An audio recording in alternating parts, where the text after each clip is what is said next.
Bangkit berdiri. Kami rindu Engkau Tuhan. Kami rindu hadirat-Mu Yesus. Haleluya. Terima kasih Tuhan. Tuhan, aku rindu. Tuhan, aku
hadir di tempat ini Bapa. Kami sudah Engkau Tuhan urapi ibadah kami pada pagi hari ini Bapa. Kau berkati, Kau kuduskan kehidupan kami Tuhan. Tuhan, kami mohon Tuhan urapi ibadah kami pada pagi hari ini.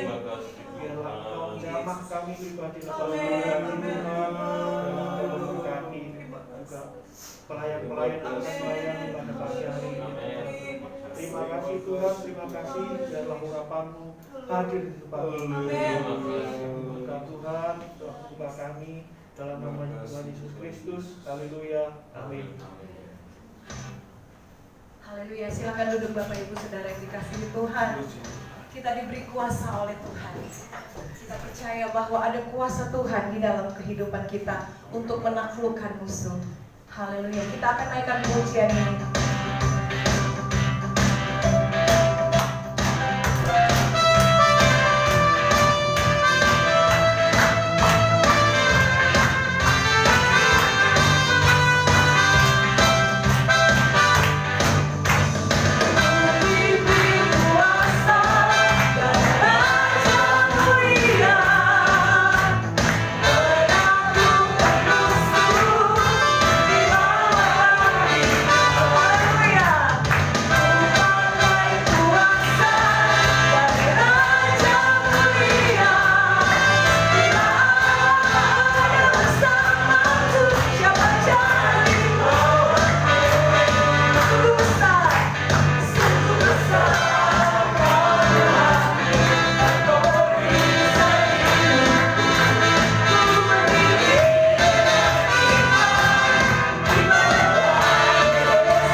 Haleluya, puji Tuhan.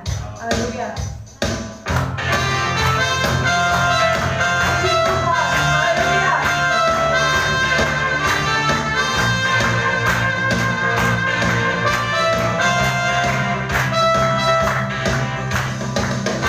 Diberi kuasa dan Raja mulia. Haleluya.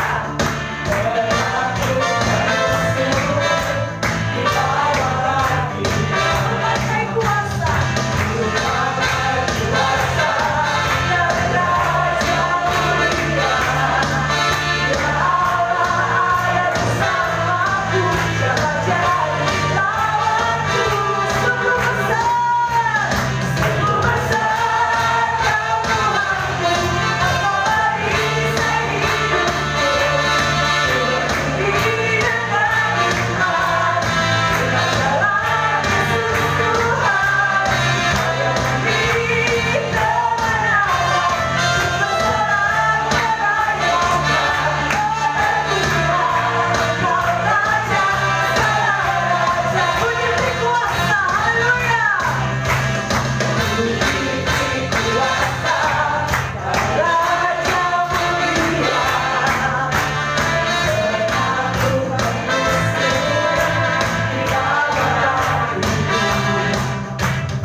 akan memberi kita kekuatan dan kemampuan menghadapi setiap tantangan dalam hidup ini. Roh Kudus tercurah di tempat ini. Anggur baru. Haleluya, puji Tuhan.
kita percaya waktu kita menaikkan pujian, kuasa Allah tercurah dalam kehidupan kita.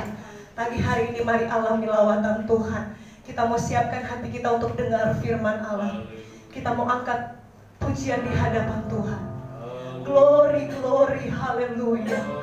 Kami percaya ada kuasa di dalam Engkau. Haleluya, haleluya. Terima kasih Tuhan. Glory, glory, haleluya. Glory, glory, haleluya.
kepadamu Tuhan. Terima kasih buat kesempatan yang indah yang Tuhan berikan kepada kami pagi hari ini. Kami boleh berkumpul memuji dan memuliakan nama Tuhan. Dan tiba saatnya kami akan mendengarkan kebenaran firman Allah. Firman Allah yang menjadi kekuatan di dalam hidup kami. Firman-Mu adalah pelita bagi kami, terang bagi jalan kami. Urapi hamba-Mu Tuhan, urapi semua kami yang hadir pagi hari ini Tuhan. Baik kami yang ada di tempat ini maupun jemaat Tuhan yang ada di rumah. Engkau buka hati kami Tuhan, supaya firman Allah ini memberikan kami kekuatan, menasihati kami, menegur kami Tuhan, dan menguatkan kami, bahkan menyembuhkan kami Tuhan. Terima kasih Bapa di sorga. Terima kasih. Kami buka hati untuk dengar firman Tuhan. Di dalam nama Tuhan Yesus Kristus kami berdoa. Haleluya. Amin. Silakan duduk. Puji Tuhan, salam sejahtera di dalam kasih Tuhan Yesus Kristus. Kita bersyukur pagi hari ini kita dalam keadaan sehat dan diberkati Tuhan. Saudara-saudara, kalau saudara mendengar berita kemarin hari Sabtu, saudara-saudara kita di Lumajang mereka menghadapi satu musibah, satu masalah. Nah, saudara-saudara kita berdoa buat saudara-saudara kita di sana supaya tes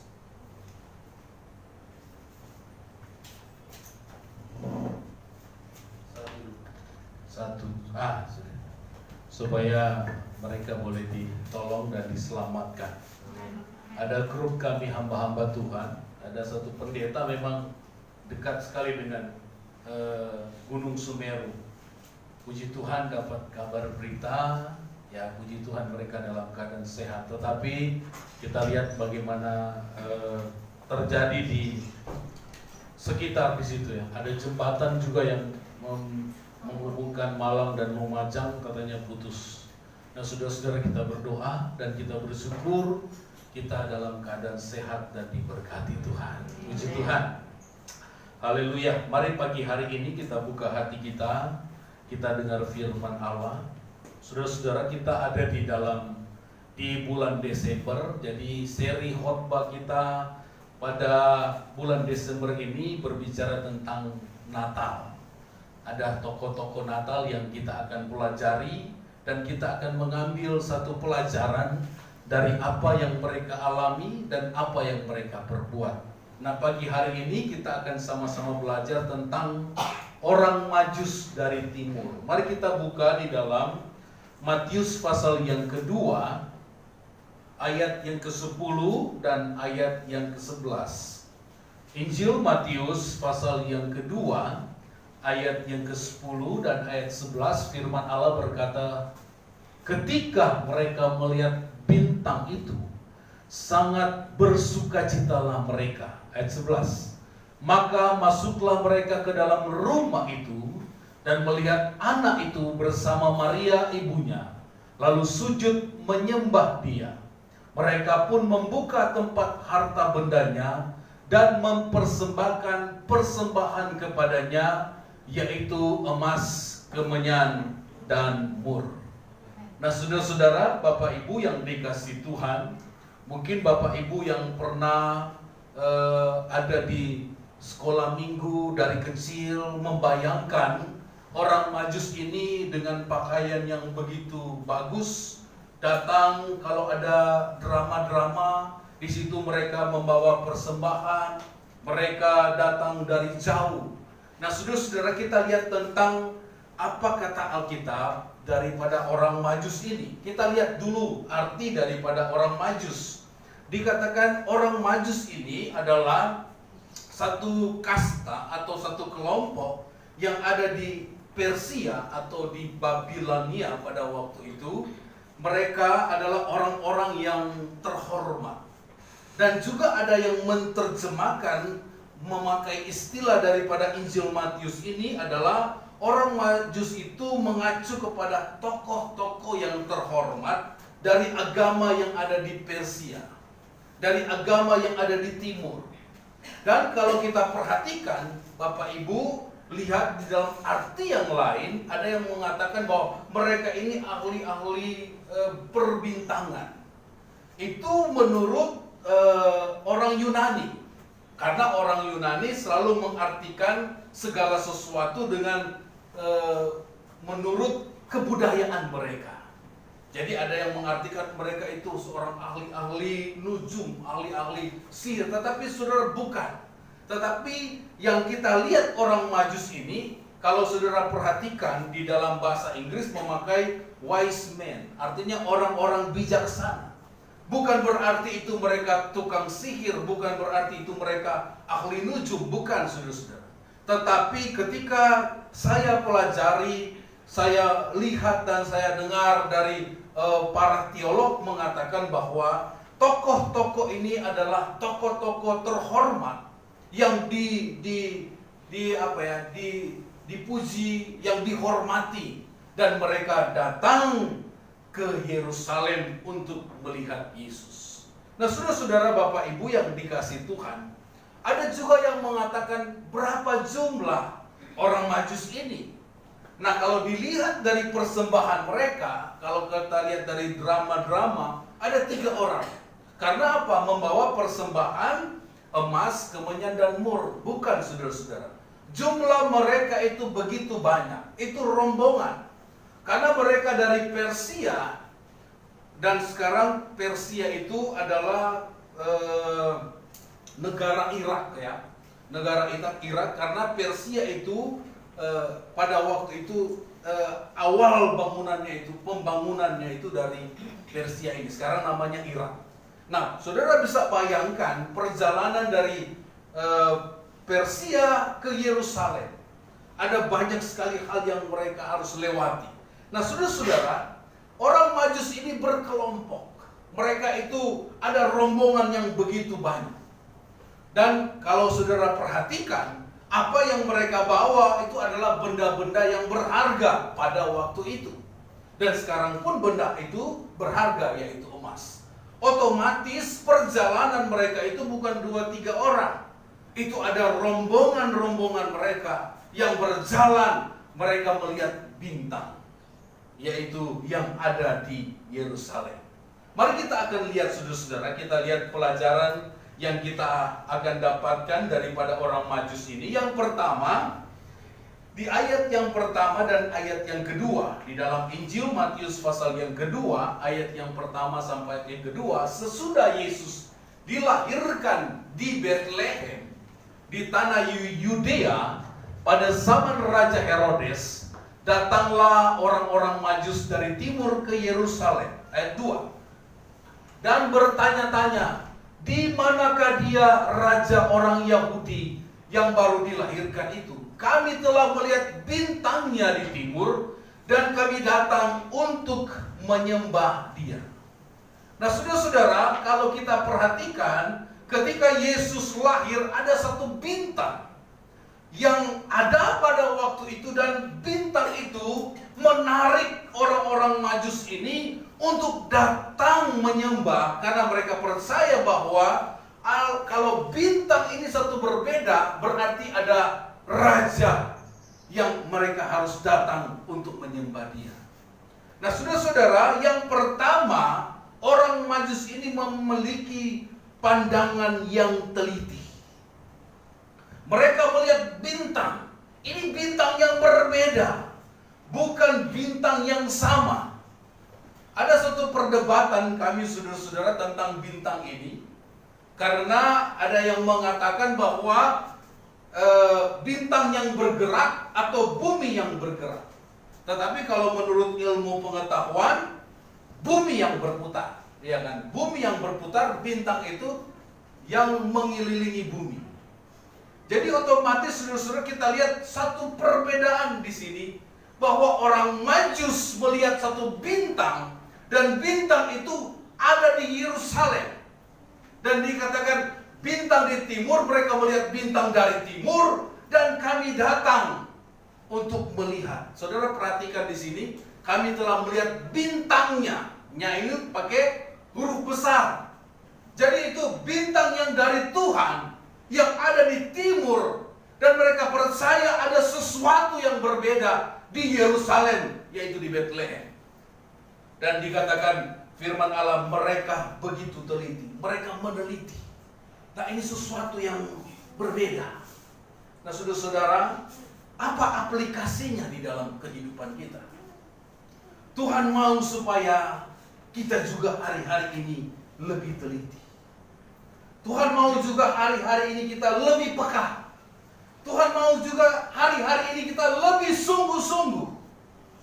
Bahkan, saudara-saudara, ada satu video yang dikirimkan kepada di grup-grup tentang peristiwa Gunung Semeru. Wah, ini seperti kiamat kecil, katanya. Karena bahkan jembatan putus, mereka gelap gulita. Jam 3 siang, tetapi mereka sudah gelap kayak malam. Ada videonya. Nah, saudara-saudara, ini menandakan bahwa mari kita lebih sungguh-sungguh dengan Tuhan. Kita tidak tahu kapan kedatangan Tuhan, tetapi melihat situasi fenomena yang terjadi hari-hari ini, betapa kita harus semakin hari semakin sungguh-sungguh di hadapan Tuhan. Kalau saudara perhatikan dalam Injil Matius pasal yang ke-24 tentang kedatangan Tuhan, ada peristiwa-peristiwa yang terjadi yang belum pernah terjadi dan akan terjadi. Penyakit sampar, kita sudah lihat bagaimana virus corona dia mengglobal seluruh dunia. Ini tanda, saudara-saudara. Kita lihat bencana alam mulai terjadi. Kita lihat fenomena-fenomena yang belum pernah kita lihat pada waktu kita kecil, sekarang sudah terjadi, saudara-saudara. Dan ini membuat kita harus semakin sungguh-sungguh di hadapan Tuhan. Amin. Sungguh-sungguh, saudara-saudara. Sungguh-sungguh ikut Tuhan.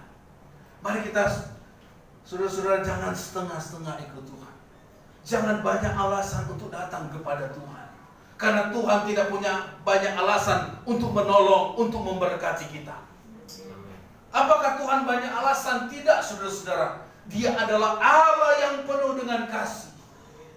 Dia selalu menolong kita, bangun kita pagi hari. Itu karena kemurahan Tuhan. Karena banyak orang sudah tidak bisa bangun pagi hari. Sudah dead, saudara-saudara. Makanya saudara-saudara, mari kita lebih sungguh-sungguh. Coba kita lihat ayat referensinya. Ibrani pasal yang kedua, ayat yang pertama. Ibrani pasal yang kedua, ayat yang pertama dikatakan begini, karena itu harus lebih teliti kita memperhatikan apa yang telah kita dengar, supaya kita jangan hanyut di bawah arus. Saudara-saudara, penulis Ibrani sudah mengingatkan kepada orang-orang Ibrani pada waktu itu mereka ada di dalam perantauan, bahwa kita harus lebih teliti memperhatikan apa yang telah kita dengar. Saudara-saudara, dulu media itu ditutupi. Kalau zaman dulu ya, bukan sebelum zaman reformasi, itu zaman apa namanya? Orde Baru. Jadi dibatasi. Tetapi ketika reformasi muncul, semua media, semua diterbuka, bahkan akhirnya kecolongan reformasi. Nah, saudara-saudara, itu semua ditutup. Tetapi ketika zaman sekarang, semua dibuka, saudara-saudara. Semua terbuka. Makanya kita harus lebih teliti memperhatikan. Apalagi saudara-saudara, anak-anak sekarang dengan segala media sosial, media macam-macam, kita harus memperhatikan. Kita harus memperhatikan dengan teliti apa yang dikatakan, apa yang telah kita dengar, supaya apa? Kita jangan hanyut di bawah arus. Kita dengar ini, kita dengar itu, kita buka YouTube ini, kita dengar pendeta ini ngomong beda, kok ini beda-beda, saudara-saudara. Ada yang mengatakan paham ini seperti ini, paham ini, kita jadi bingung. Tetapi saudara-saudara, pagi hari ini kita belajar seperti orang Majus. Kita lebih teliti. Bintang ini berbeda. Kalau berbeda, ada apa dengan perbedaan? Saudara, mari kita mulai belajar lebih teliti. Karena ada banyak sekali pengajaran-pengajaran yang merasa diri betul. Saudara-saudara, tetapi ternyata itu menyesatkan. Mari kita belajar, saudara-saudara, untuk lebih teliti. Bahkan masuk ke dalam gereja, banyak sekali paham, saudara-saudara. Paham, bahkan hedonisme, kesenangan. Bahkan ada paham-paham yang dipikir betul, ternyata ujungnya tidak betul. Nah, saudara-saudara, pagi hari ini Mari kita belajar lebih teliti, saudara. Mari kita teliti sungguh-sungguh. Apa ini benar? Jangan saudara-saudara ambil semua dari mana, sekokis semua, akhirnya jadi bingung. Wow, katanya ini benar, katanya ini betul. Menurut ini betul. Saudara-saudara, mari kita belajar kepada firman Allah. Kalau saudara mau supaya saudara lebih mengerti, baca, berdoa, Tuhan apa maksudnya? Jangan saudara-saudara dengar apa kata orang. Wah, dengar ini, menurut dia begini. Tetapi saudara-saudara, pagi hari ini firman Allah katakan, mari kita lebih teliti supaya kita jangan hanyut di bawah arus. Oh, mengalir di tempat yang salah. Jangan saudara-saudara, mengalir menurut kehendak Tuhan. Amin. Bukan mengalir menurut kehendak kita. Bukan mengalir menurut kehendak orang lain. Mengalir menurut kehendak Tuhan. Jangan terbawa arus, saudara. Saudara pikir itu sudah betul, padahal salah. Bahkan kan dia mungkin saudara patokannya orang lain. Saya mau katakan bahwa patokan kita firman Tuhan. Saya juga saudara-saudara belajar, patokan saya firman. Makanya saudara, pagi hari ini pertama, mari kita lebih teliti. Amin. Kita lebih teliti. Saudara bisa buka, saudara bisa dengar khotbah dari mana, saudara bisa baca dari mana, tetapi saudara, kita harus kembali kepada firman Tuhan. Kemudian kita lihat yang kedua dari orang Majus ini, di ayat yang kedua di Injil Matius pasal yang kedua. Kita kembali saudara-saudara di Injil Matius dan bertanya-tanya, di manakah dia raja orang Yahudi yang baru dilahirkan itu? Kami telah melihat bintangnya di timur dan kami datang untuk menyembah dia. Saudara, kita perhatikan orang Majus ini bukan saja melihat petunjuk dari bintang bahwa ada raja orang Yahudi, bahwa ada raja yang lahir di Yerusalem, khususnya di Bethlehem. Tetapi saudara-saudara, mereka ini punya kerinduan. Di Persia, mungkin di tempat mereka melihat bintang. Kalau mereka tidak punya kerinduan, mereka tidak akan datang. Pasti akan cerita, ada bintang yang lain. Tetapi saudara-saudara, orang Majus ini punya kerinduan. Kerinduan apa, saudara-saudara? Kami datang menyembah dia. Orang kalau rindu, orang kalau haus, orang kalau lapar, dia akan datang. Makanya saudara-saudara, ketika mereka melihat bintang, mereka datang menyembah. Ini ada satu kerinduan untuk berjumpa. Coba kita lihat dulu saudara-saudara, apa kata rindu, arti rindu. Saudara, ketika saudara muda dulu, ya pacaran, pasti ada rasa rindu ingin ketemu, ya kan? Nah, rindu ini, kerinduan, asal kata daripada rindu. Rindu artinya dalam Kamus Besar Bahasa Indonesia, sangat ingin dan berharap terhadap sesuatu. Yang kedua, memiliki keinginan yang kuat untuk bertemu. Nah, ini kerinduan. Nah, saudara, dulu Mas pernah muda, rindu ya ingin ketemu. Nah, rindu di sini ada keinginan yang kuat untuk bertemu, sama seperti orang Majus. Orang kalau rindu, apapun halangannya akan ketemu. Haleluya. Ya kan, mungkin dulu jarak jauh ya. Saya dulu saudara-saudara pernah di Malang. Pacar saya itu ada di Jember. Haleluya. Jadi saudara-saudara bangun doa pagi langsung lewati banyak. Waktu itu kan enggak seperti sekarang. Karena rindu. Rindu akhirnya jadi. Puji Tuhan. Ya. Dengan Ibu Gembala maksudnya waktu dia kuliah di Jember. Nah, saudara, ada kerinduan. Kerinduan untuk apa? Untuk bertemu. Ada keinginan yang kuat. Nah, sama kalau kerinduan adalah perihal tentang keinginan atau harapan. Orang Majus ini punya kerinduan untuk berjumpa dengan Yesus. rindu. Mereka ingin bertemu dengan Yesus, Raja di atas segala raja. Punya kerinduan untuk melihat bayi Yesus. Bagaimana dengan kita, saudara-saudara? Apakah kita hanya mendengar saja? Tidak usah dengar saja. Tetapi kita harus punya kerinduan untuk datang menyembah Dia. Amin. Orang kalau rindu, saudara-saudara, dia akan berbuat apa saja untuk supaya bisa bertemu walaupun ada banyak rintangan, tantangan. Saudara pernah lagu Sekalipun Samudra, apa itu? Samudra, 7 samudra ku lewati, baru hujan sedikit sudah tidak mau datang. Haleluya. Tapi saudara-saudara, saya percaya jemaat Tuhan ini punya kerinduan. Aduh Tuhan, saya rindu berjumpa dengan Tuhan. Saya banyak masalah tetapi saya rindu berjumpa dengan Tuhan. Amin. Kita rindu menikmati Tuhan. Sama dengan orang Majus ini, bukan perjalanan yang pendek.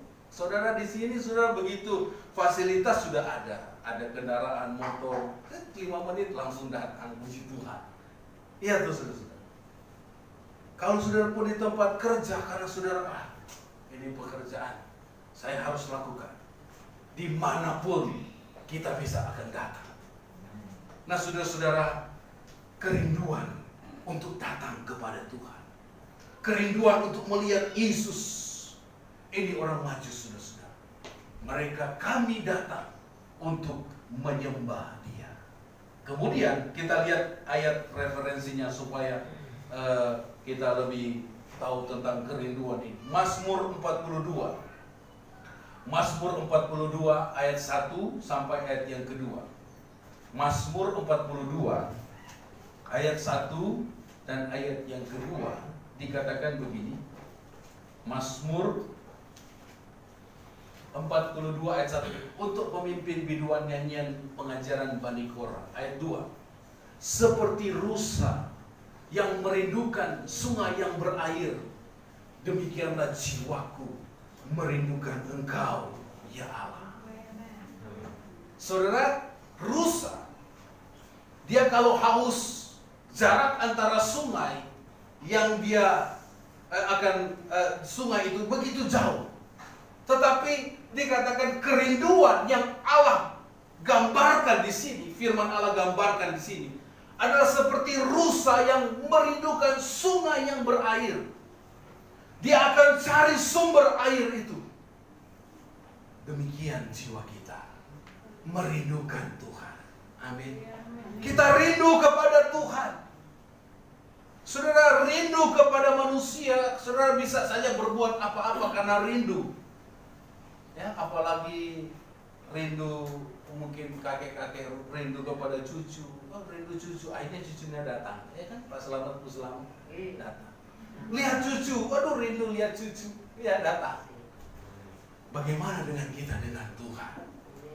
Kita rindu kepada Tuhan. Kita datang kepada Tuhan. Karena Tuhanlah yang akan memuaskan jiwa kita. Amin. Saudara, bapak-bapak, opa-opa, oma-oma kalau lihat cucu, aduh senangnya karena rindu. Terpuaskan.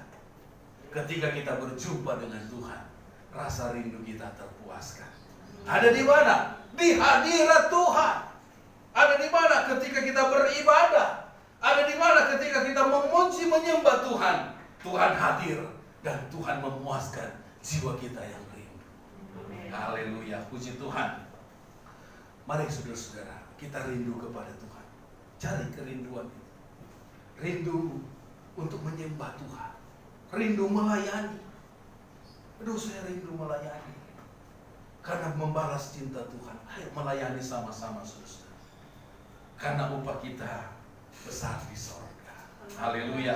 Kemudian kita lihat yang ketiga. Yang ketiga kita lihat ayat yang ketiga. Matius pasal 2 ayat yang ketiga. Matius pasal 2 ayat yang ketiga, firman Allah katakan begini. Ketika Raja Herodes mendengar hal itu, terkejutlah ia beserta seluruh Yerusalem. 4. Maka dikumpulkan semua imam dan kepala dan ahli Taurat bangsa Yahudi Lalu dimintanya keterangan dan mereka di mana Mesias akan dilahirkan.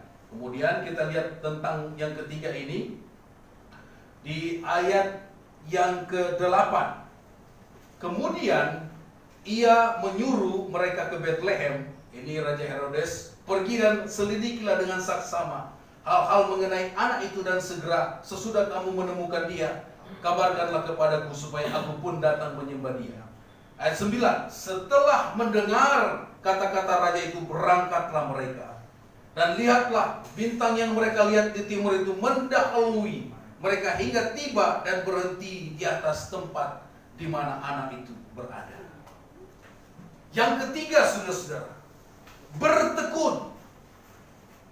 Orang Majus ini, saya sudah katakan tadi, perjalanan mereka itu bukan dengan waktu yang singkat. Tetapi mereka tekun. Mereka tekun itu apa? Mereka bertanya, di mana raja orang Yahudi itu? Kemudian mereka datang kepada Herodes, pada waktu itu pemimpin di Yudea. Dan pemimpin itu terkenal dengan bengisnya, dengan jahatnya. Dia datang, mereka cari di mana? Dan kemudian mereka dikatakan di ayat yang ke-9, mereka melihat bahwa bintang itu mendahului mereka dan berhenti di atas tempat di mana anak itu berada. Jadi saudara-saudara, orang Majus ini datang bukan di kandang ya, tetapi dikatakan sudah di rumah. Coba saudara perhatikan ayat yang ke-11, ayat pokok tadi kita. Maka masuklah mereka ke dalam rumah. Jadi di Betlehem pada waktu itu, rumah di situ bukan rumah yang besar. Rumah di situ bukan istana yang besar, tetapi pondok yang kecil, artinya rumah yang sederhana. Jadi Yesus pada waktu itu sudah tidak ada di kandang, tetapi mereka sudah pindah ke rumah di Betlehem. Makanya saudara-saudara, orang Majus ini yang ketiga adalah bertekun. Mereka bertekun, banyak rintangan, banyak hambatan, mereka jalan terus. Mereka lihat bintang, mereka pandang kepada Yesus. Saudara, ikut Tuhan kita harus bertekun. Bertekun, ada masalah, ada tantangan. Jangan lihat masalah, jangan lihat orang lain, jangan lihat apa yang ada di sekitar kita. Pandang pada Tuhan Yesus. Amin. Ikut Tuhan seperti itu, saudara-saudara. Jangan lihat, makanya ada lagu, pandang terus pada Yesus, jangan pandang salah orang lain. Kalau saudara hanya melihat kesalahan-kesalahan orang lain, saudara tidak akan maju-maju. Tetapi kalau saudara pandang kepada Yesus, dikatakan kita akan terus maju. Sama seperti orang Majus ini. Mereka terus bertekun hadapi rintangan, saudara-saudara. Tekun dalam hidup. Ada tantangan, ada persoalan, maju terus. Dalam pekerjaan, ada masalah, tekun. Yang penting saudara tekun. Tekuni itu, saudara-saudara. Maka saudara-saudara akan mendapatkan kemenangan. Segala dalam kehidupan kita itu pasti ada kesusahan. Tetapi kalau kita tekun, saudara-saudara, kesetiaan kita itu diperhitungkan oleh Tuhan. Mungkin ada yang berkata, saya sudah ibadah, saya sudah masuk gereja, saya sudah mempersembahkan persembahan, mengembalikan milik Tuhan. Tetapi saudara, ternyata kok masih seperti ini? Saudara-saudara, kita harus evaluasi diri. Jangan salah-salahkan Tuhan terus. Tapi kita tidak mengaca pada diri kita sendiri. Apakah kita sudah tekun melakukan firman Tuhan? Amin, saudara-saudara. Coba kita lihat Ibrani pasal 12. Kita lihat contoh yang luar biasa itu Yesus sendiri. Ibrani, kita tekun dalam apa ini, saudara? Tekun dalam hidup yang pertama. Ibrani pasal 12 ayat yang pertama sampai ayat yang ketiga. Ibrani 12 dikatakan begini. Mulai ayat yang karena kita mempunyai banyak saksi bagaikan awan yang mengelilingi kita, Marilah kita menanggalkan semua beban dan dosa yang begitu merintangi kita. Saudara-saudara, ada beban, ada dosa, tanggalkan. Dan berlomba dengan tekun. Ini perlombaan. Mengikut Tuhan itu sama dengan pertandingan. Berlomba dengan tekun dalam perlombaan yang diwajibkan bagi kita. Ayat yang kedua. Marilah kita melakukannya dengan mata tertuju kepada Yesus. Jadi dalam perlombaan kehidupan kita ini, kita tertuju kepada Yesus yang memimpin kita dalam iman. Dan yang membawa iman kita kepada kesempurnaan, yaitu dengan mengabaikan kehinaan. Tekun. Saudara perhatikan, ada berapa kata tekun di sini. Tekun memikul salib ganti sukacita yang disediakan bagi dia. Sekarang duduk di sebelah kanan takhta Allah. Ayat 3. Ingatlah selalu akan dia. Kalau saudara menghadapi tantangan, persoalan, ingat selalu kepada Tuhan. Amin. Yang tekun menanggung bantahan yang sehebat itu terhadap dirinya dari pihak orang-orang berdosa, supaya kamu jangan lemah dan putus asa. Saudara, kalau saudara dalam masalah, saudara dalam tantangan, ingat kepada Tuhan. Saudara mungkin difitnah, saudara mungkin disolimi, saudara mungkin diabaikan, ingat kepada Tuhan. Dia sudah menanggung semuanya itu. Tuhan sudah menanggung segala bantahan sehebat, saudara perhatikan, sehebat itu terhadap dirinya dari pihak orang berdosa. Supaya apa? Kita jangan putus asa. Kalau Tuhan tidak mampu, kalau Tuhan bilang, saya bisa dengan menggunakan kekuasaannya dia itu. Bisa saja saudara-saudara, langsung dia, Nah, tetapi saudara-saudara, dia rela. Iya kan? Dia kan Tuhan. Bisa saja saudara-saudara. Tetapi dia tidak menggunakan itu. Supaya apa? Kita yang berdosa ini diselamatkan. Karena satu-satunya penebusan itu adalah harus ada korban. Dan korban itu adalah Yesus sendiri. Kalau Yesus bisa gunakan dia, orang mati saja dia bangkitkan. Apalagi orang-orang yang mungkin menghina dia. Mungkin dia bisa saudara-saudara. Tetapi karena dia adalah Allah, dia tekun menghadapi semua itu. Saudara-saudara, tekun dalam hidupnya. Ada banyak tantangan dalam hidupnya. Mungkin saudara berkata dia enak. Belum tentu saudara-saudara dia enak. Oh dia belum tentu saudara-saudara. Setiap orang punya masalah pergumulan masing-masing. Amin. Oh enak ya jadi ini. Oh enak ya jadi pimpinan. Oh enak lah jadi. Belum tentu saudara-saudara. Oh kok susah ya. Saudara harus bertekun. Percayalah saudara-saudara. Masing-masing kita. Makanya pikulah salib tadi saudara-saudara. Yang di ayat, coba saudara perhatikan ayat 1. Ayat 1, pikul salib. Nah, marilah kita menanggalkan semua beban dan berlomba dengan tekun. Ayat 2.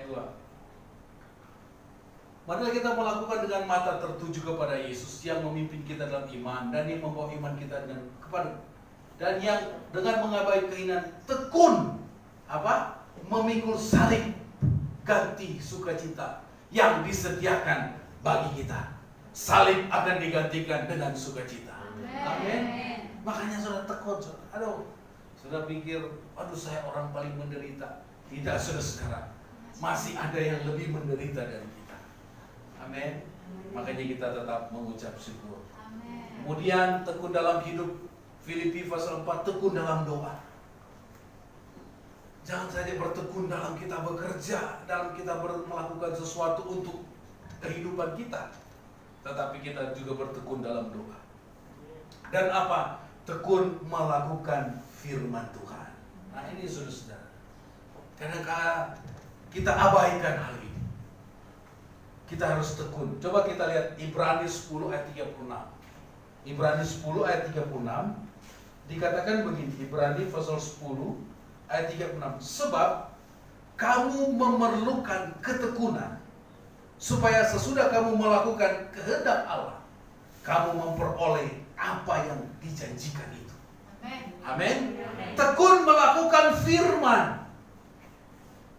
Jangan sudah lakukan bulan lalu, sudah tidak lakukan bulan ini. Kan sudah yang lalu, sudah tidak sudah. lakukan firman dengan tekun. Dan dikatakan supaya apa? Sesudah kamu melakukan kehendak Allah, kamu memperoleh apa yang dijanjikan itu. Tekun, saudara. Bertekun. Sama seperti orang Majus. Mereka tekun. Mereka dari jauh, perjalanan yang begitu jauh. Kemudian tekun tanya. Cari tahu. Dan mereka mendapatkannya. Dan yang terakhir, saudara-saudara. Yang terakhir, ayat 10, ayat 11 tadi, yang menjadi ayat pokok kita, saudara-saudara. Matius pasal yang kedua, ayat 10 dan ayat 11. Ketika mereka melihat bintang itu, sangat bersukacitalah mereka. Halo saudara-saudara, kalau saudara lihat ada satu kerinduan, ketika kita sudah mau ketemu, waduh, itu ada emosional di situ. Ada perasaan senang, ada perasaan sedih, ada bukan sedih, ada bahagia. Nah, kadang-kala ada orang bahagia itu bisa meneteskan air mata. Itu saking bahagianya, ya kan? Bukan dia menangis karena sedih, menangis karena bahagia. Ya, kadang-kala kita pernah mengalami itu. Aduh, kita saking bahagianya kita jadi menangis, ya, emosional, terharu. Nah, orang Majus ini mereka terharu, mereka bersukacita, perjalanan yang begitu jauh, kemudian mereka bisa ketemu. Aduh, itu sangat luar biasa. Dan apa yang mereka lakukan? Maka ayat 11, masuklah, saya katakan tadi mereka di rumah yang sederhana. Maka masuklah mereka ke dalam rumah itu dan melihat anak itu dan Maria, dan apa saudara-saudara? Mereka langsung sujud menyembah orang-orang yang terhormat. Orang-orang yang hebat menurut saya. Mereka datang dari timur dalam perjalanan yang begitu jauh. Mereka ketika ketemu Yesus, mereka datang menyembah.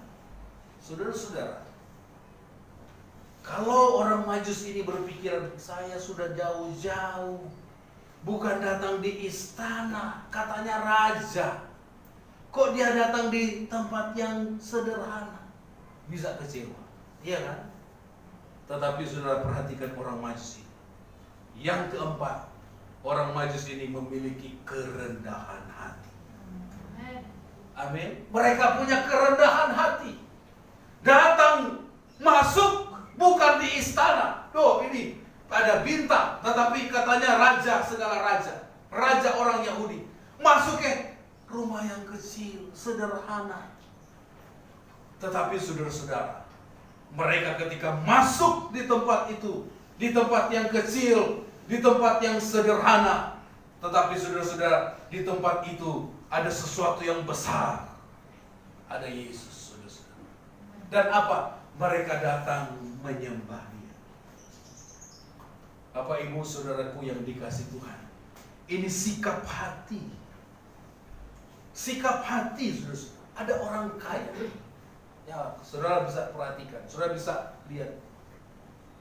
Apakah mereka masih punya kerendahan hati? Tetapi kita lihat orang Majus ini. Orang yang diberkati Tuhan. Orang terhormat. Bawaan mereka aja, itu bukan hal yang murah, yang mahal. Tetapi mereka bisa datang menyembah. Saudara-saudara, kita ini juga, saudara-saudara, kalau mau ukur dengan orang Majus kita ini, aduh, tidak ada apa-apanya, saudara. Tetapi mereka datang penuh dengan kerendahan hati.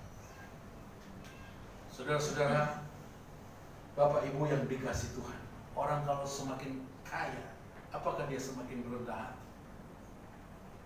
Di antara 100 mungkin ada 1 atau 2. Tetapi kalau orang sudah kaya, mereka pikir, sudah, saya punya segala-galanya. Nah, kekristenan di Eropa, kalau saya baca tentang sejarah tentang gereja, kenapa merosot? Mereka semua sudah mapan. Untuk apa cari Tuhan? Mereka semua sudah ada, iya kan? Tetapi saudara-saudara, seharusnya apa yang mereka miliki, mereka itu tahu bahwa itu semua karena Tuhan. Mereka harus bawa kepada Tuhan. Tujuan saudara diberkati adalah untuk memberkati. Orang memiliki segala sesuatu, apakah dia membawa semuanya itu di liang kubur? Tidak, saudara-saudara. Apakah dia membawa motor, mobil mewah, masuk di kubur? Tidak, saudara-saudara. Paling hanya baju jas, ya kan? Apa saudara kita bawa? Tidak ada. Betapa kita harus memiliki kerendahan hati. Orang Majus ini membawa segala macam. Mereka tidak kecewa. Mereka lihat bayi, melihat anak, sudah anak ya saudara-saudara, dan melihat anak itu, dan mereka apa? Menyembah dia. Mereka membuka tempat harta bendanya dan mempersembahkan persembahan kepadanya. Jadi saudara-saudara datang kepada Tuhan tidak lepas daripada persembahan. Datang menyembah, penyembahan itu sama, harus ada persembahan. Ketika kita menyembah Tuhan, ada persembahan kita kepada Tuhan. Dalam perjanjian lama, ada persembahan, ada korban kepada Tuhan. Bagaimana dengan relevansinya di zaman sekarang, saudara-saudara? Makanya kita ada datang, kita bawa persembahan kepada Tuhan. Itu Alkitabiah, saudara-saudara. Makanya saudara-saudara, Bapak Ibu yang dikasih Tuhan, orang Majus ini dikatakan datang di pondok itu, di rumah yang hina, mereka datang menyembah. Oh saudara-saudara, orang yang hebat tetapi dengan penuh kerendahan hati, mereka datang kepada Tuhan, memiliki kerendahan hati. Saudara-saudara, apa itu definisi kerendahan hati? Kerendahan hati itu adalah sebagai suatu kondisi di mana kita memposisikan diri kita dalam menghadapi suatu kondisi tertentu, dikatakan dituntut untuk terbuka dan bijaksana sebelum memutuskan sesuatu. Rendah hati itu adalah memposisikan kita itu siapa sebenarnya. Itulah kerendahan hati, saudara-saudara. Jangan saudara-saudara bangkitkan ego kita hari-hari. Mari kita memiliki kerendahan hati. Orang sekarang, saudara-saudara, firman Allah katakan akan tiba waktunya orang akan mencintai dirinya sendiri. Egonya begitu kuat. Kalau saya, harusnya saudara-saudara kita harus saling memberi. Amin. Saudara-saudara, mari kita memiliki kerendahan hati. Kerendahan hati itu contohnya, saudara mungkin bertanya, siapa yang contoh kerendahan hati? Yesus. Ini coba saudara perhatikan ayat-ayat terakhir ini, saudara-saudara. Matius pasal 11 ayat 29. Matius 11 ayat 29, baca mulai ayat 28. Marilah kepadaku semua yang letih lesu dan berbeban berat, aku akan memberikan kelegaan kepadamu. Ayat 29, pikul aku yang kupasang, belajarlah kepadaku. Karena aku lemah lembut dan rendah hati, dan jiwamu akan mendapat ketenangan. Yesus contoh orang yang rendah. Filipi pasal 2 mulai ayat yang ke-5 sampai ayat yang ke-8, dia merendahkan dirinya dan taat sampai mati di atas kayu salib. Contoh kerendahan hati, belajar kepada Yesus. Dia berjumpa dengan siapa saja, dia begitu rendah. Dia berjumpa dengan orang hebat, Nikodemus, dia penuh dengan kerendahan hati. Dia berjumpa dengan orang-orang, ada kerendahan hati. Saudara-saudara, apa sih yang kita banggakan selain daripada Yesus yang ada di dalam hidup kita? Amin. Milikilah kerendahan hati. Kerendahan hati itu menerima orang lain, menerima pendapat orang lain, menerima masukan orang lain untuk sesuatu yang baik. Makanya milikilah kerendahan hati. Dan orang Majus tadi, saudara-saudara, mereka buka tempat harta mereka. Mereka bawa emas, kemenyan, dan mur. Mur bukan murbot ya. Mur di sini. Mur semacam, ada yang menerjemahkan lain-lain. Ada yang menyebutkan obat-obatan, ada yang juga menerjemahkan bahwa itu ya untuk mereka membawa itu untuk juga membawa sekalian kalau di kematian pada orang Yahudi, ada juga yang mereka bawa itu. Jadi saudara menandakan bahwa mereka menghormati bahwa ini menggambarkan bahwa Yesus akan mari. Jadi saudara-saudara, Bapak Ibu yang dikasih Tuhan, 4 hal pagi hari ini kita belajar daripada orang Majus. Yang pertama apa saudara-saudara? Yang pertama apa saudara-saudara? Pandangan yang teliti, memiliki pandangan. Kemudian yang kedua ada kerinduan. Yang ketiga bertekun. Yang keempat kerendahan hati. Amin saudara-saudara. Biarlah hal ini kita miliki saudara-saudara, untuk kita datang menyembah kepada Tuhan. Saudara-saudara, menyembah Raja segala raja, Allah yang besar, Allah yang luar biasa. Kita bersyukur kita memiliki Allah yang luar biasa. Dan lewat kehidupannya, Dia datang dalam kesederhanaan. Dia lahir di kandang. Bukan kandang seperti kandang di sini, saudara. Kandang di sana berbeda, saudara ya. Dan Dia ada di pondok, di rumah yang sederhana. Tetapi di tempat yang sederhana itu, orang Majus, orang hebat datang menyembah. Karena Dia adalah Allah. Dia adalah Tuhan. Dia adalah Raja di atas segala raja. Tuhan Yesus memberkati kita pagi hari ini. Ada maksud dan tujuan bagi kita. Makanya Injil Matius menulis tentang orang Majus. Injil Lukas, Matius, Injil Markus, Lukas, Yohanes tidak mencatat tentang orang Majus. Hanya Injil Matius. Karena ada maksud tujuan dalam kehidupan kita. Karena Yesus adalah Raja di atas segala raja. Tuhan memberkati. Mari kita nyanyi satu pujian. Sebelum kita akan menikmati perjamuan kudus, kita nyanyikan kepada Tuhan. Betapa hatiku berterima kasih. Haleluya. Puji Tuhan. Mari sama-sama kita bangkit berdiri. Kita siapkan hati kita untuk kita menerima perjamuan kudus. Kita berterima kasih kepada Tuhan atas segala kebaikan Tuhan di dalam kehidupan kita. Haleluya. Puji Tuhan.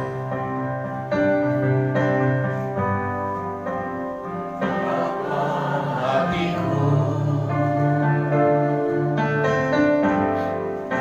berterima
segenap.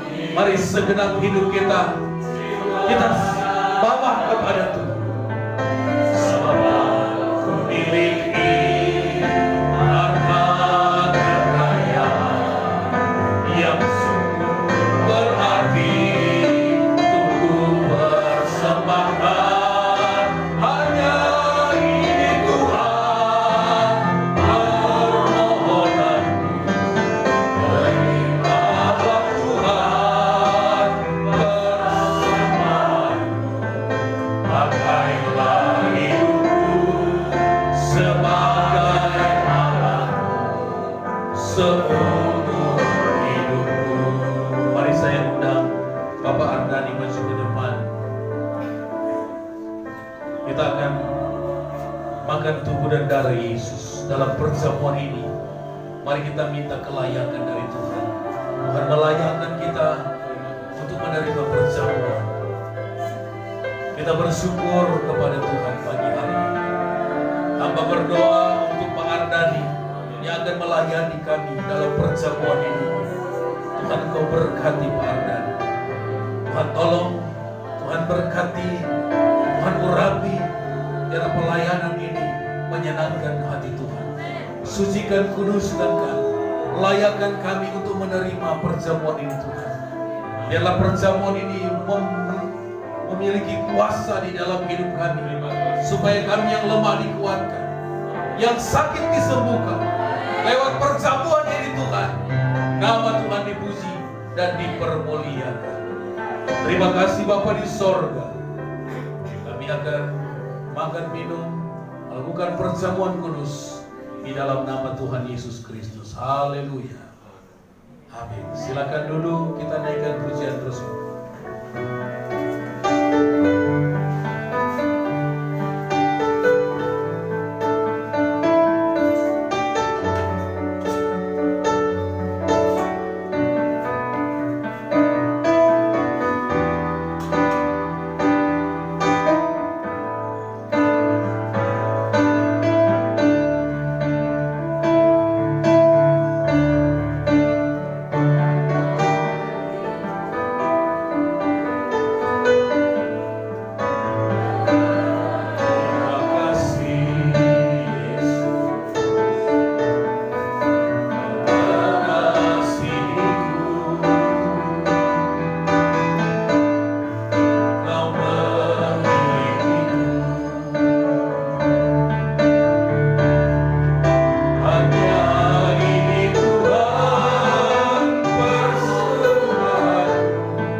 sama-sama kita bangkit berdiri.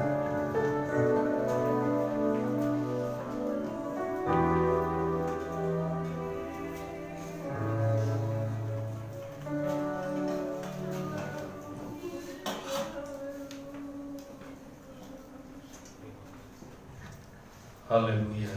Bapak Ibu, di tangan saudara ada anggur, roti dan anggur. Ini adalah merupakan satu peringatan kepada kita tentang pengorbanan Yesus yang mati di atas kayu salib untuk menebus segala dosa kita. Ada banyak hal yang kita lakukan kadangkala membuat hati Tuhan tersakiti, tetapi Tuhan sudah mengampuni kita. Mari kita datang dengan hati yang tulus di hadapan Tuhan. Kita menyadari bahwa Tuhan sudah menolong kita. Kita minta supaya perjamuan ini menjadi berkat bagi kita. Mari kita angkat roti dengan tangan kanan kita. Sebelum kita makan, mari dengar firman Tuhan. Sebab apa yang telah kuteruskan kepadamu, telah aku terima dari Tuhan, yaitu bahwa Tuhan Yesus pada malam waktu ia diserahkan mengambil roti, dan sesudah itu ia mengucap syukur atasnya. Ia memecah-mecahkannya dan berkata, inilah tubuhku yang diserahkan bagi kamu. Perbuatlah ini menjadi peringatan akan aku. Mari kita makan dengan iman di dalam nama Tuhan Yesus Kristus. Haleluya. Puji Tuhan. Mari kita angkat cawan dengan tangan kanan kita. Sebelum kita minum, kita dengar firman Tuhan. Demikian juga ia mengambil cawan itu sesudah makan, lalu berkata, cawan ini adalah perjanjian baru yang dimeteraikan oleh darahku. Perbuatlah ini setiap kali kamu meminumnya menjadi peringatan akan aku. Sebab setiap kali kamu makan roti ini dan minum cawan ini, kamu memberitakan kematian Tuhan sampai dia datang. Mari kita minum dengan iman di dalam nama Tuhan Yesus Kristus. Haleluya.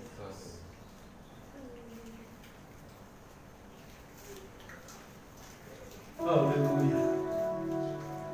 Haleluya. Haleluya. Mari kita sembah Tuhan. Mari kita berterima kasih kepada Tuhan. Katakan, Tuhan, terima kasih. Terima kasih buat kasih-Mu di dalam hidup kami. Terima kasih buat pengorbanan-Mu di dalam hidup kami, ya Tuhan. Kami menyadari kehidupan kami penuh dengan salah dan dosa. Tetapi ketika kami datang kepadamu, Engkau menolong kami. Engkau menghapus segala dosa kami. Haleluya.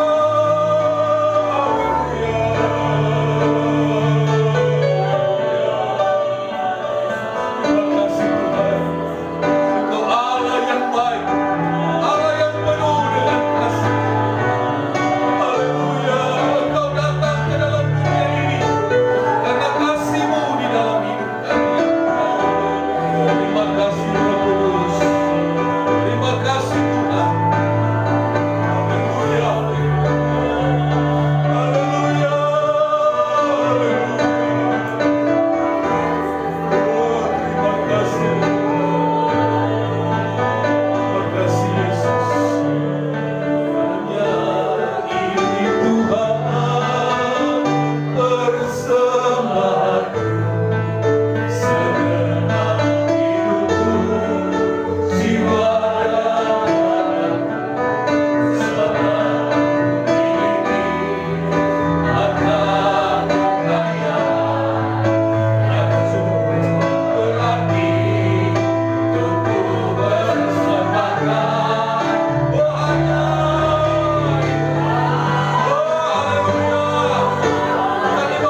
Engkau baik Bapa.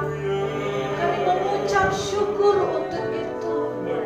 Layakkan dan kuduskan kami Tuhan, karena sesungguhnya kami tidak layak Bapa. Terima kasih buat segala firman. Terima kasih buat hamba-Mu yang Kau berikan kepada kami untuk mengajarkan kami tentang firman-Mu dan bertuju berpandangan hanya kepadamu Kristus. Terima kasih Tuhan, segala berkat-berkat-Mu Tuhan. Terima kasih Tuhan atas persaudaraan kami, atas cinta-Mu bagi kami. Terima kasih Tuhan. Tiba saatnya kami akan Tuhan memberikan persembahan. Ini juga Tuhan kami berikan dengan rendah hati. Siapa kami Tuhan yang boleh memberi? Tapi kalau karena Engkau dengan kebaikan Engkau kami boleh Tuhan. Terima kasih buat segalanya Tuhan. Kami mengucap syukur buat persekutuan, buat ibadah ini. Dalam nama Tuhan Yesus. Amin.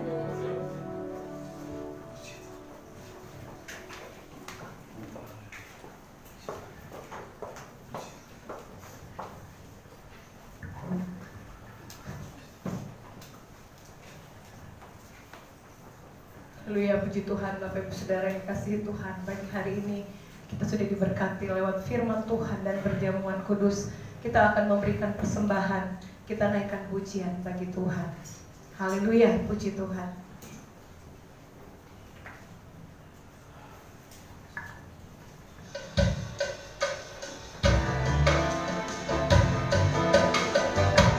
Berkati karena Tuhan. Haleluya. Kita mengucap syukur.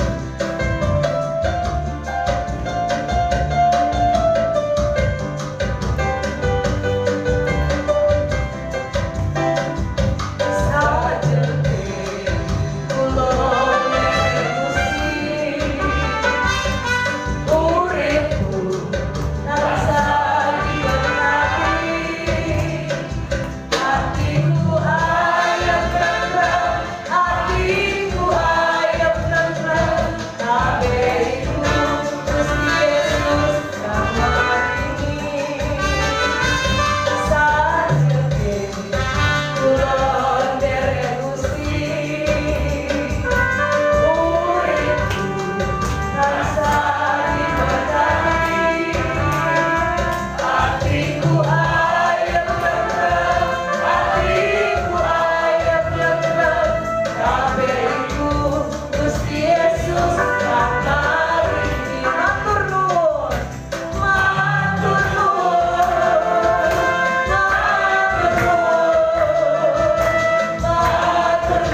syukur kepada Tuhan. Haleluya.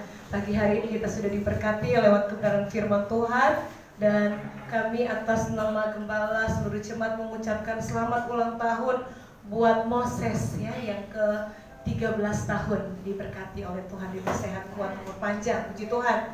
Kemudian jadi pengumuman setiap hari Senin sampai hari Sabtu kita ada doa pagi di aplikasi Facebook. Kemudian setiap ibadah wadah semua diliburkan selama bulan Desember dan akan aktif kembali di bulan Januari. Kemudian itu saja yang jadi pengumuman, saya serahkan kepada Bapak Gembala.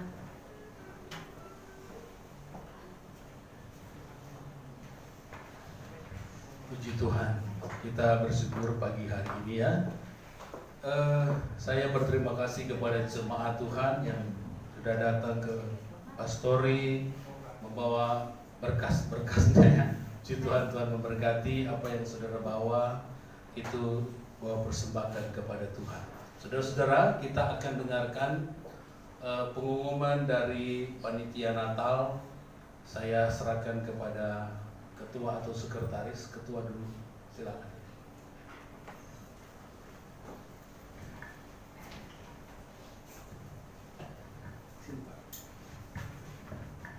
Terima kasih Pak Gembala. Shalom, selamat pagi Bapak Ibu semua. Saya mewakili panitia Natal ya. Kita sepakat kita akan mengadakan panitia Natal, mengadakan perayaan Natal. Doakan agar semua berjalan lancar ya. Jadi karena ini masa pandemi, nanti konsepnya juga mungkin kita panitia Natal kita akan bahas. Ya, kemarin kita sudah meeting awal di hari Senin. Ya, kita punya konsep memang kita mau bekerja dengan hati, saudara.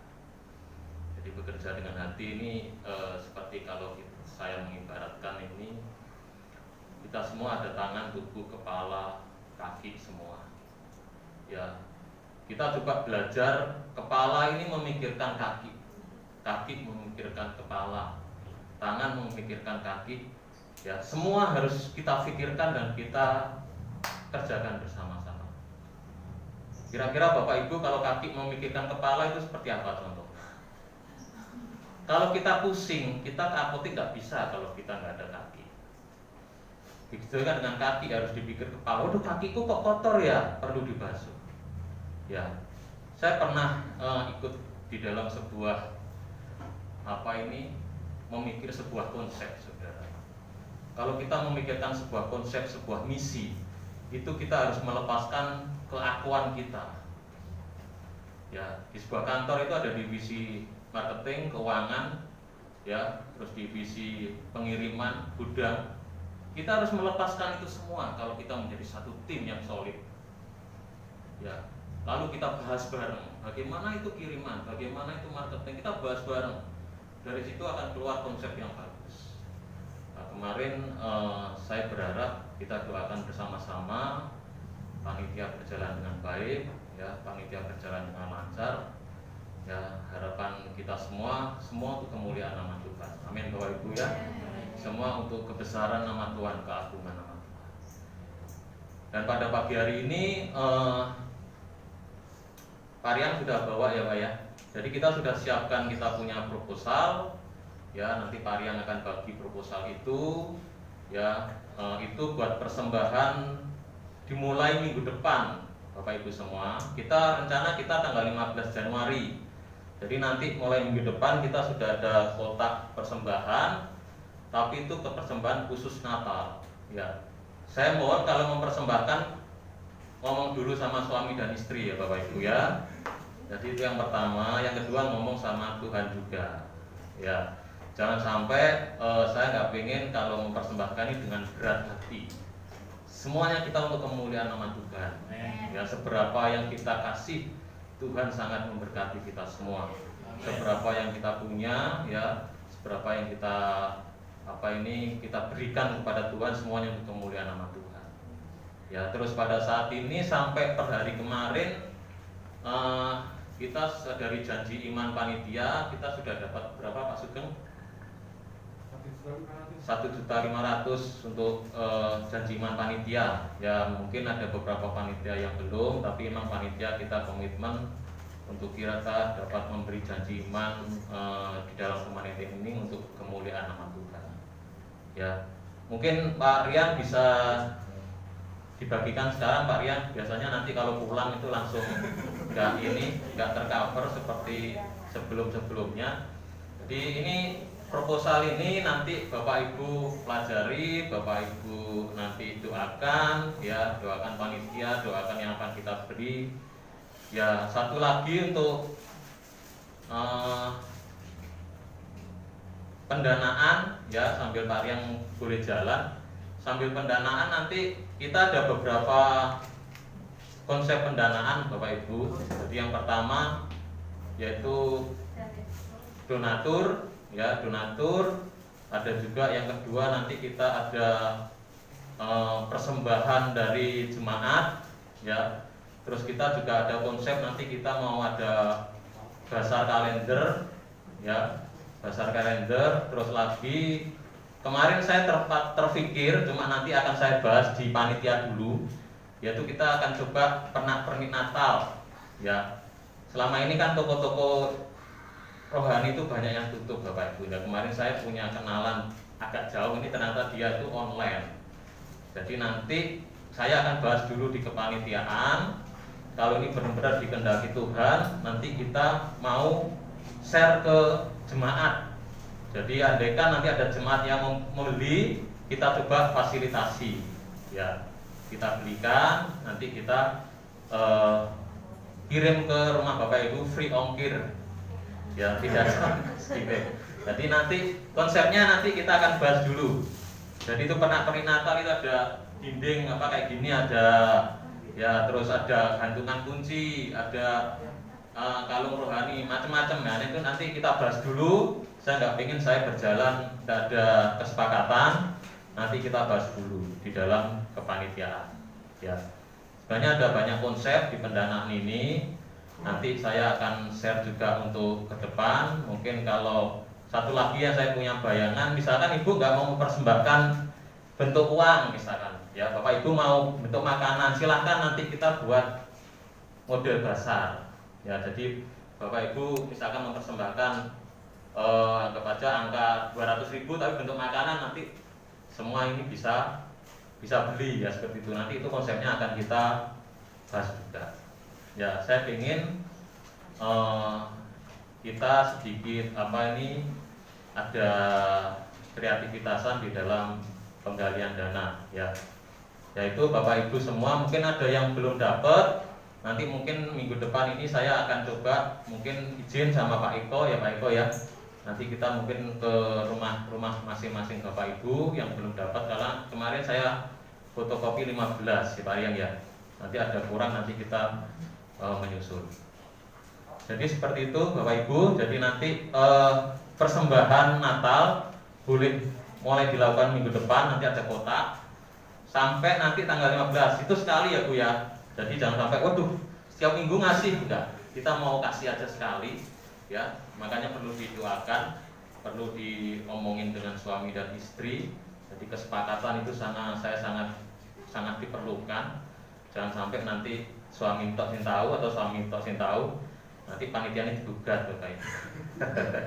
Ya, oke, mungkin sementara seperti itu. Ya, nanti juga saya mengundang besok jam 7 untuk kepanitiaan. Ya, kita akan ada rapat di rumah Bapak Rian di Sapir belakang ya Pak Rian ya, Sapir belakang. Nanti jam 7 malam. Saya harap untuk kedatangannya Bapak-bapak panitia, Pak Slamet G, Pak Slamet. Mohon kedatangannya juga Pak. Rumahnya sangat dekat Pak Slamet kelihatannya. Ya, Pak Moses, Mas Abraham, Mas Rangga kalau ada waktu, ya Mas Rangga sudah dada di nggak apa-apa. Ya. Memang yang utama kita harus bekerja sekuler itu juga kerja melayani Tuhan ya. Cuma kalau ada waktu silahkan nanti bisa datang, kita sama-sama kita bahas berbagai macam yang perlu dibahas di panitia Natal. Mungkin sementara seperti itu. Pak Eko ada tambahan Pak Eko? Cukup Pak Eko ya. Oke.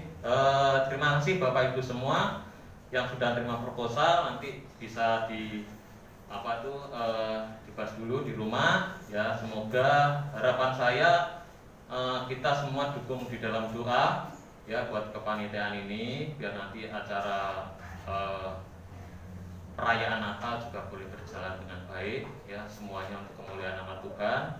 Dan untuk kita semua, kita juga rindu menjadi berkat juga buat orang-orang di sekitar kita, di luar jemaat kita. Terima kasih, Tuhan Yesus memberkati.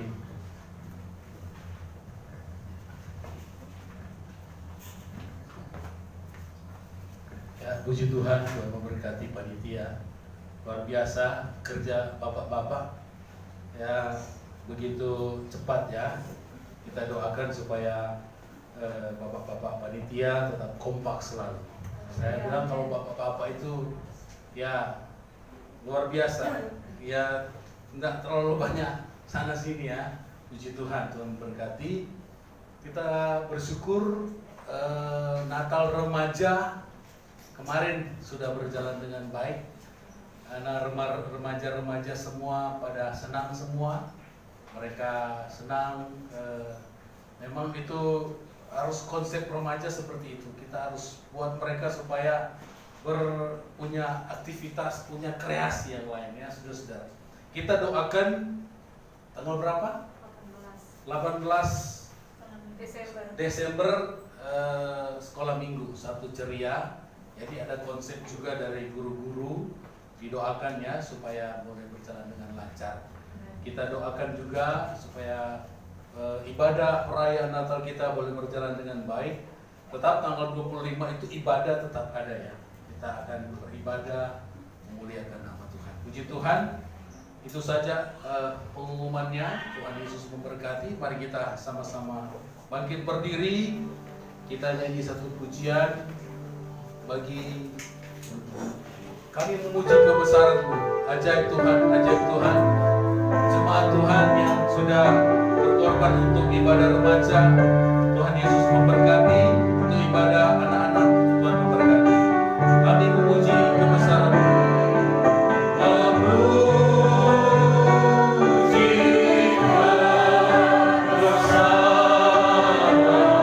Mari kita angkat tangan kita kepada Tuhan. Kita berterima kasih.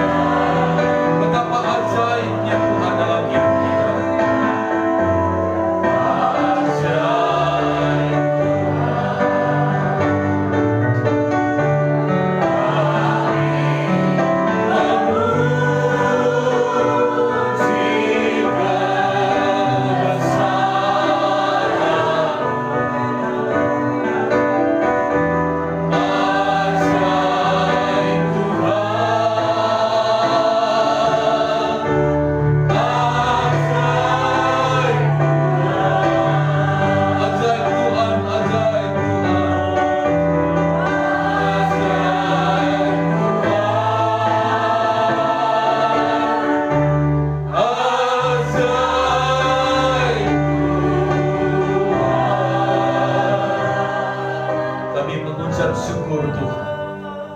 Ibadah yang diberkati Tuhan di pagi hari ini.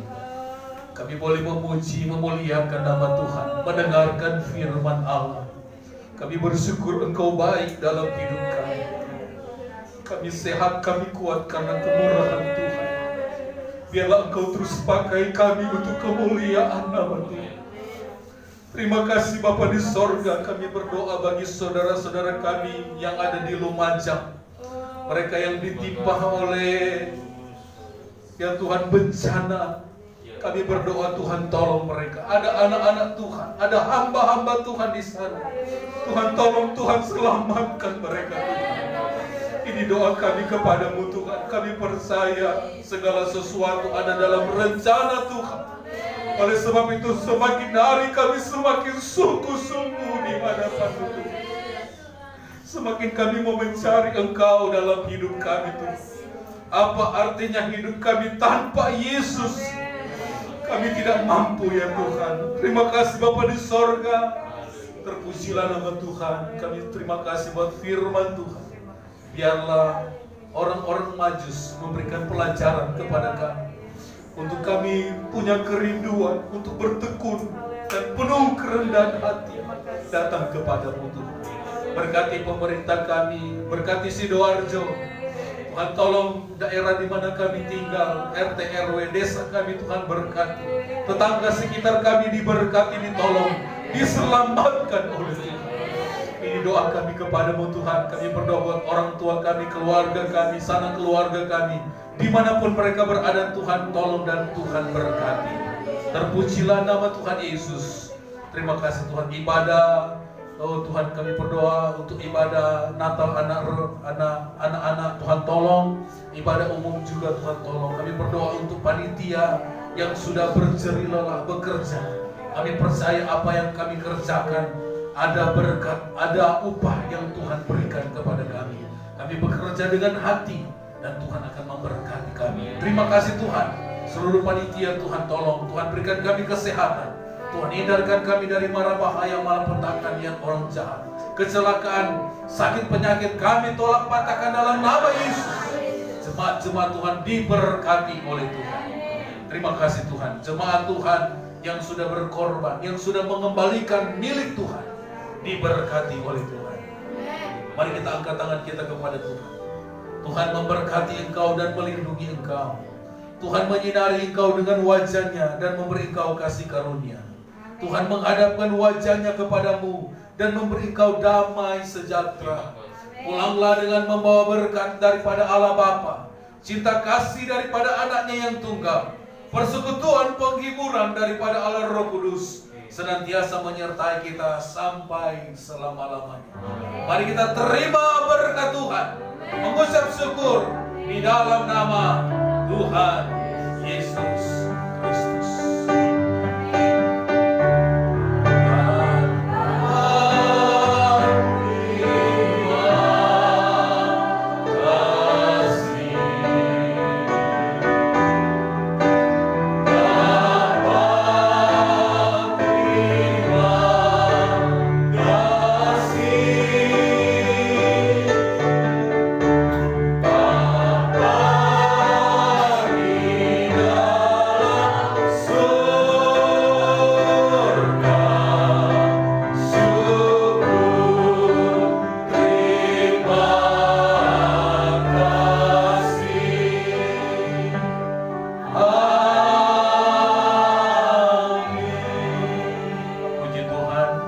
Selamat hari Minggu, Tuhan Yesus memberkati.